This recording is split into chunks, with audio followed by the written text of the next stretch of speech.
കേന്ദ്ര സർക്കാർ ചരിത്ര സത്യങ്ങൾ ഒഴിവാക്കിയുള്ള പാഠപുസ്തകങ്ങൾ പുറത്തിറക്കുന്നുവെന്ന മന്ത്രി വി ശിവൻകുട്ടി.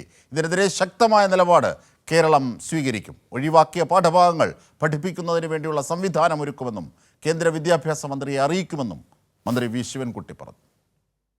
യാതൊരു മര്യാദയുമില്ലാതെ അക്കാഡമിക് മര്യാദകളില്ലാതെ വെട്ടിമാറ്റി അവർക്ക് ഇഷ്ടമുള്ള കാര്യങ്ങൾ ഉൾപ്പെടുത്തിക്കൊണ്ടുള്ള പാഠപുസ്തകം ഇറക്കുകയാണ്.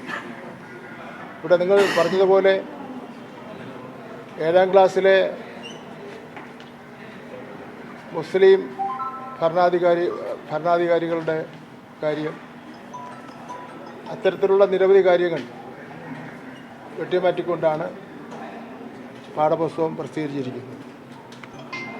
കേരളത്തിലെ വെട്ടിമാറ്റിയ പാഠഭാഗങ്ങളിൽ ഏതെങ്കിലും കാര്യങ്ങൾ കേരളത്തിലെ വിദ്യാർത്ഥികൾ അറിഞ്ഞിരിക്കേണ്ടതായിട്ടുണ്ടെങ്കിൽ അവരെ അത് പഠിപ്പിക്കുന്നതിന് വേണ്ടിയുള്ള നടപടികളും സ്വീകരിക്കുമെന്ന് കേന്ദ്ര വിദ്യാഭ്യാസ മന്ത്രിയെ അറിയിക്കണമെന്ന് ആണ് ഇപ്പോൾ ആലോചിക്കുന്നത്.